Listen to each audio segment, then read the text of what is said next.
Timber battens must be fixed to the building with spacers of no more than 600mm between the centres. This might need to be decreased in areas of high wind loading. The battens must be the correct size, and there must be a free air flow cavity of a minimum of 30mm at the rear of the planks.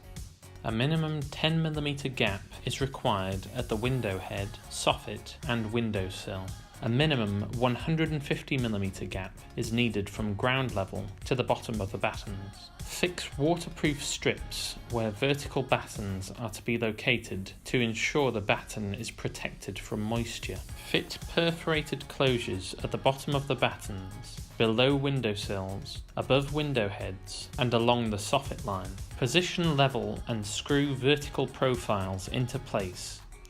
Genuine Cedral profiles will always have an embossed Cedral logo. Position the Cedral starter profile, ensuring it is level, and then screw it into place.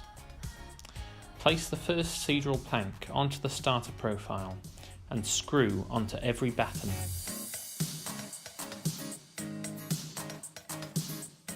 Ensure there is a minimum gap of 10mm between the top of the battens and the underside of the windowsill. Fit a perforated closure on top of the battens. If required, trim the Cedral plank so that it fits correctly. The free air gap must be kept between the windowsill and the top of the Cedral plank. Screw into place using colour-coded Cedral screws. The windowsill must overhang the front edge of the Cedral plank by a minimum of 40mm.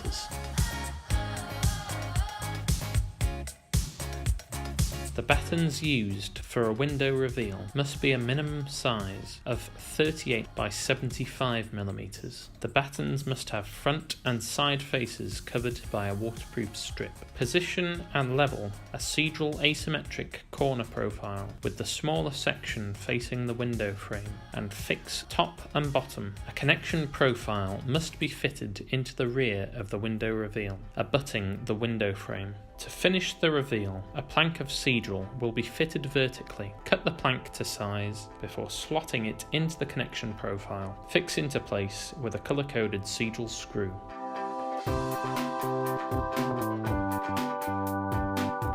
Perforated closure must be fitted to the underside of all battens above the window head for ventilation purposes. Cut, position and screw a connection profile into the rear of the window head. Cut a Cedral plank to size, ensuring that a minimum of 20mm of the perforated closure is still visible. Insert the cut edge into the connection profile and fix into place with colour-coded Cedral screws. Position the next plank above the window head. Depending on the size of the window and the gauge of the planks, a starter profile may also be required at this point. Screw the plank into place on all battens. It is important to ensure that the ventilation gap remains unobstructed.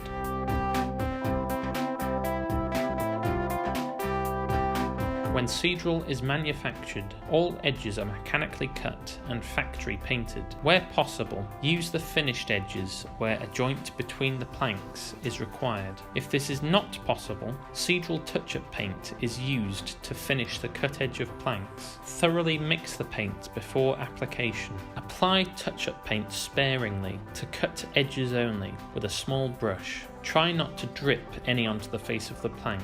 Wipe away any excess paint with a clean, dry cloth. A waterproof strip must be used to weatherproof battens behind joints. Fix the strip to the batten so that it overlaps the next plank.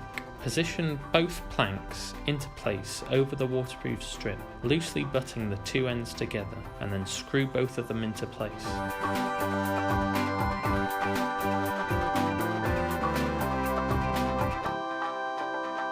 Battens at an external corner must consist of one 38mm by 75mm batten and one 38mm by 50mm batten. Ensure these are covered in waterproof strips to prevent water ingress. Position and level the symmetric external corner profile. Screw this onto both corner battens.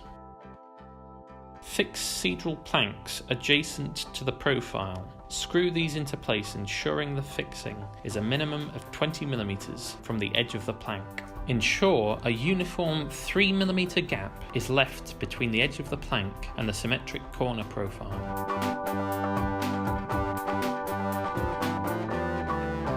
All fixings must be a minimum of 20mm from the side and top edges of Cedral planks. If a fixing is within 50mm of a side edge, ensure the hole is pre-drilled.